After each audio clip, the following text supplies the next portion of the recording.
तो again hello students, जैसा आप सबको पता है हम केमिकल प्रॉपर्टीज कर रहे हैं और आज हम कुछ इंपॉर्टेंट केमिकल रिएक्शंस करेंगे फिनोल्स के और अल्टीमेटली केमिकल प्रॉपर्टीज के बाद हम मूव करेंगे toward the method of preparation of ethers में। तो यहाँ पे सबसे पहले है जो कि काफी ज्यादा यूज होता है कन्वर्जन में, single step reaction reduction of phenols to form a benzene.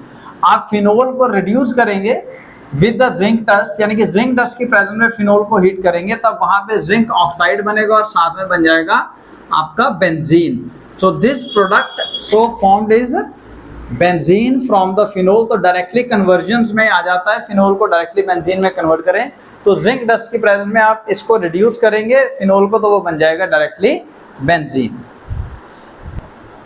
तो द नेक्स्ट जो रिएक्शन है very very important, Reimer Tiemann reaction. Reimer Tiemann reaction के अंदर फिनोल को रिएक्ट कराएंगे विद एक्वस सोडियम हाइड्रोक्साइड यानी कि alkali along with the chloroform CHCl3।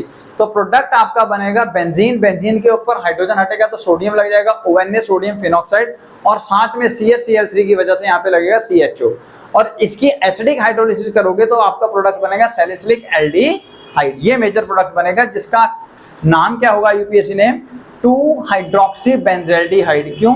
Reason पुत्र OH और CHO ग्रुप के अंदर जो मेजर प्राइमरी आपका फंक्शन ग्रुप होगा वो एल्डिहाइड होगा और आपको पता होगा ये जो कंपाउंड है बेंजल्डिहाइड है। अब बेंजल्डिहाइड के हिसाब से ऑर्थो पोजीशन या सेकंड पोजीशन पे आपका OH लगा हुआ है और ये अगर सेकेंडरी फंक्शन ग्रुप है तो एज अ हाइड्रोक्सी यूज होता है इसके लिए प्रीफिक्स, तो हम लिखेंगे 2 हाइड्रोक्सी बेंजल्डिहाइड। एनसीईआरटी में ये रिएक्शन कुछ इस तरह से दे रखा है। सपोज फिनोल को सबसे पहले रिएक्ट कराएंगे with sodium hydroxide and chloroform, then the product intermediate products of formed. तो उस इंटरमीडिएट प्रोडक्ट के अंदर क्या होगा? बेंजीन, सोडियम फिनॉक्साइड और यहाँ पे आपका CHCl3 के अंदर से प्रोडक्ट बनेगा CCl2H। CCl2H समझ आया? वाटर रिलीज हो गया पुत्र और यहाँ से एक क्लोरीन रिलीज होगा, यहाँ से हाइड्रोजन रिलीज होगा, सपोज वो बन जाएगा CCl2H। तो ये है आपका intermediate according to the NCERTs. और इसको फर्दर सोडियम हाइड्रोक्साइड से रिएक्ट कराओगे तो CCl2H जो है वो गायब हो जाएगा to give a CHO group और फिर उसकी एसिडिक हाइड्रोलिसिस करोगे then you will get a salicylic aldehyde.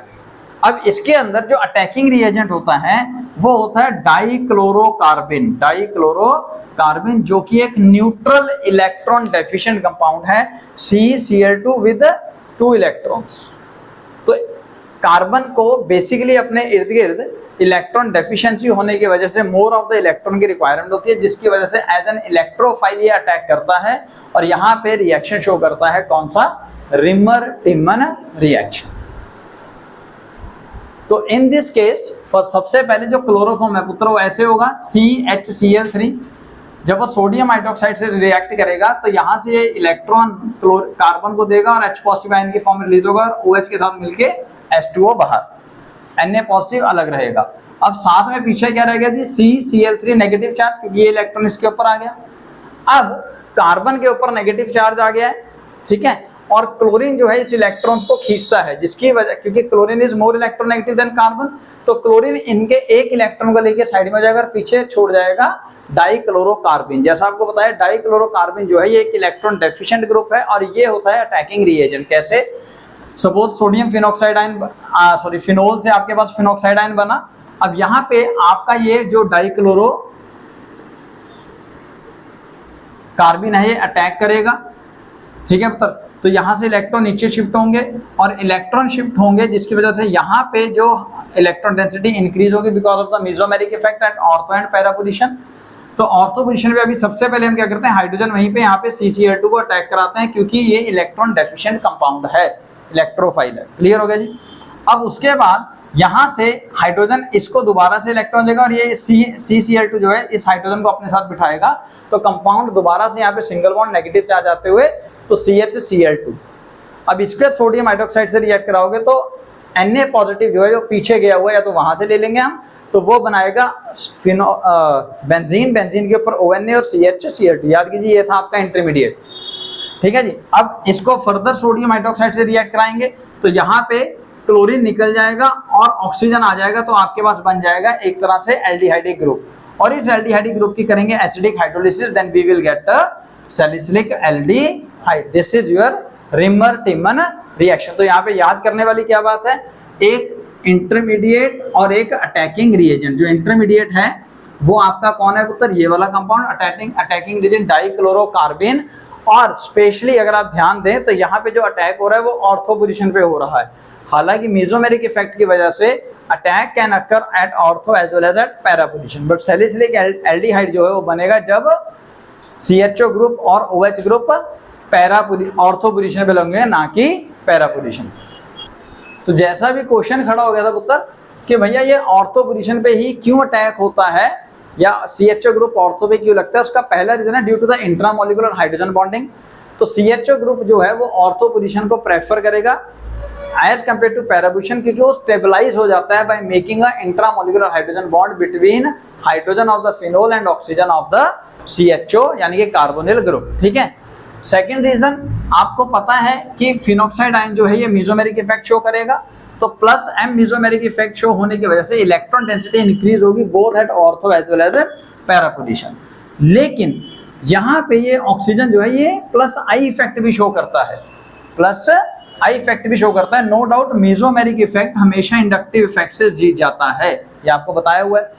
But still जीत गया तो ठीक है भैया, ऑर्थो और पैरा दोनों पे लग सकता है, लेकिन इंडक्टिव इफेक्ट जो है वो डिक्रीज होता है विद इंक्रीज इन डिस्टेंस, जिसकी वजह से पैरा पोजीशन के ऊपर electron density as compare to ortho position कम होगी। तो जो आपका इलेक्ट्रॉन डेफिशिएंट कंपाउंड होगा वो अटैक करेगा readily on a ortho position. Hence the salicylic aldehyde so formed will be at ortho position. This is Reimer Tiemann reaction. तो next है उधर कॉल्विज रिएक्शन। इसके अंदर आप क्या कर रहे हैं, आप फिनोल को फर्स्ट ऑफ ऑल ट्रीट करा रहे हो with again aqueous alkali to get sodium phenoxide. Sodium phenoxide को देन रिएक्ट कराना है with carbon dioxide. Carbon dioxide reaction की वजह से CO2 मॉलिक्यूल एंटर हो जाएगा और वो ऑर्थो पोजीशन में जाके हाइड्रोजन के साथ अटैच हो जाएगा, तो बन जाएगा कंपाउंड। और इसकी फर्दर करोगे आप एसिडिक हाइड्रोलिसिस, तो जिसकी वजह से सोडियम हटेगा और ultimately you will get a salicylic acid which is also known as two hydroxy benzoic acid. Two hydroxy benzoic acid, this is Kolbe's reaction. तो पुत्र method of preparation of ethers, method of preparation of ethers के अंदर जो सबसे पहला reaction है वो है विलियमसन सिंथेसिस रिएक्शन। इसके अंदर हम क्या करते हैं, हम एल्काइल हैलाइड को रिएक्ट करवाते हैं with sodium alkoxide in the presence of dry ether, then we will get us ether and sodium halide. Sir ऐसे समझ नहीं आया, यहाँ देखिए। तो सपोज आपने एक एल्काइल हैलाइड लिया CH3Br along with sodium alkoxide, suppose हमने लिया यहाँ पे सोडियम इथोक्साइड, सोडियम इथोक्साइड। तो इनको रिएक्ट करवाना है इन the presence of dry ether, तब Na और Br रिमूव हो जाएगा एज अ सोडियम ब्रोमाइड और C2H5O के साथ जाके CH3 लग जाएगा, तो प्रोडक्ट आएगा CH3O C2H5। IUPAC नेम के हिसाब से एल्कोक्सी एल्केन, यानी कि जो कार्बन एटम कम वाला एल्काइल ग्रुप है उसके पीछे ऑक्सी देंगे तो ये बन जाएगा मिथॉक्सी इथेन, मिथॉक्सी इथेन। और अगर कॉमन नेम देखना है तो एल्काइल ईथर, तो अल्फाबेटिकली जो पहले आ रहा है ये मिथाइल है, ये इथाइल है, तो अल्फाबेटिकली ई पहले आएगा, इथाइल मिथाइल ईथर। तो यहाँ पे एक मतलब सबसे इंपॉर्टेंट बात है कि इसकी एक लिमिटेशन है। लिमिटेशन क्या है कि जो एल्काइल हैलाइड आपने यूज किया है, जो एल्काइल हैलाइड आपने यूज किया है वो प्राइमरी ही होना चाहिए, दैट शुड बी प्राइमरी। क्योंकि अगर सेकेंडरी या टर्शरी एल्काइल हैलाइड हुआ तब वहां पे विलियमसन सिंथेसिस रिएक्शन में ईथर बनने की बजाय वहां पे बन जाता है एलिमिनेशन की वजह से एल्कीन। क्या बन जाता है, एल्कीन। इस लिमिटेशन के कंसेप्ट के बेस्ड ही सपोज एक क्वेश्चन है, आपको A और B को रिएक्ट करके ड्राई ईथर की प्रेजेंस में एक ईथर बनाया हुआ है और साथ में सोडियम आयोडाइड रिएक्ट किया है, आपसे पूछा A और B क्या है। रिएक्शन के हिसाब से एक पॉसिबिलिटी ये है कि अगर बाय द वे हम बॉन्ड यहां से तोड़े तो सोडियम चले जाएगा CH3ONA के साथ और आयोडीन लग जाएगा यहाँ पे, लेकिन उस केस में ये क्या बन गया, टर्शरी एल्काइल हैलाइड।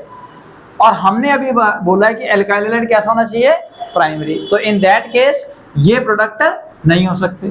तो A और B क्या होंगे, बॉन्ड यहां से नहीं टूट रहा है, बॉन्ड यहां से टूट के बना होगा, यानी कि CH3 आयोडीन और साथ में B क्या होगा पुत्र,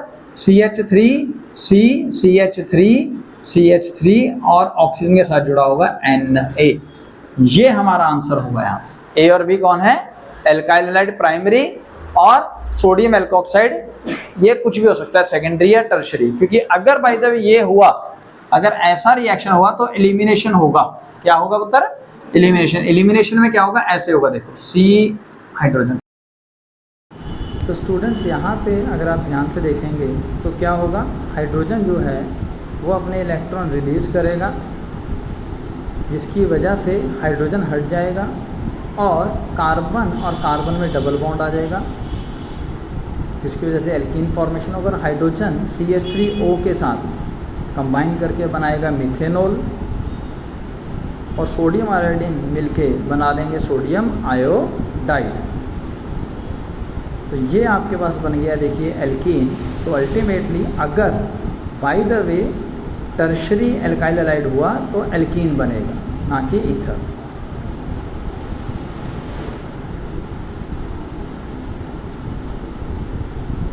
अब हम स्टडी करेंगे पुत्र dehydration of alcohols. Dehydration of alcohol के अंदर सबसे पहले आएगा एसिडिक डिहाइड्रेशन, जिसके अंदर हम एल्कोहल की कंसनट्रेटेड सल्फ्यूरिक एसिड की प्रेजेंस में 413 केल्विन टेम्परेचर या 140 डिग्री सेल्सियस टेम्परेचर पे डिहाइड्रेशन कराएंगे, तो वहाँ पे बनेगा ईथर। तो यहाँ पे कैसे बनेगा, ध्यान से देखें, 2 मोल्स आप इथेनॉल के लेंगे और उनमें से 1 मोल वाटर लिबरेट हो जाएगा और वो कंबाइन करके बना देंगे ईथर। और ईथर जो बनेगा वो कौन सा होगा, देखिए दोनों तरफ इथाइल है तो di ethyl ether. On the other and अगर आप 443 केल्विन टेम्परेचर पे रिएक्शन करेंगे, यानी कि 170 डिग्री सेल्सियस अगर टेम्परेचर इंक्रीज हो गया तो 1 मोल इथेनॉल में से ही वाटर रिलीज हो जाएगा और आपका प्रिपेयर हो जाएगा एल्कीन। क्या प्रिपेयर हो जाएगा? एल्कीन।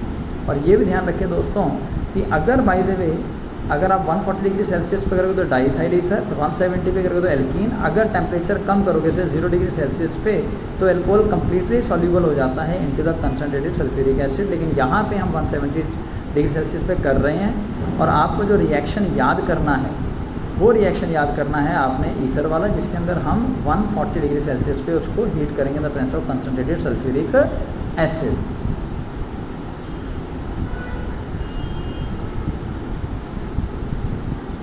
नोट करें। और अब सेकेंड रिएक्शन है हमारा कैटालिटिक डिहाइड्रेशन। कैटालिटिक डिहाइड्रेशन के अंदर हम क्या करेंगे, 2 मोल्स ऑफ इथेनॉल को रिएक्ट कराएंगे विद एल्यूमिनिया और thoria in the at temperature of 623 kelvin temperature, जिसकी वजह से वहाँ पे अगेन प्रोडक्ट फॉर्मेशन जो होगा वो होगा ईथर और वाटर रिलीज हो जाएगा। तो यहाँ पे आप कैटलिस्ट की प्रेजेंस में डिहाइड्रेशन कर रहे हो, जिसकी वजह से इसको कहा जाता है कैटालिटिक डिहाइड्रेशन।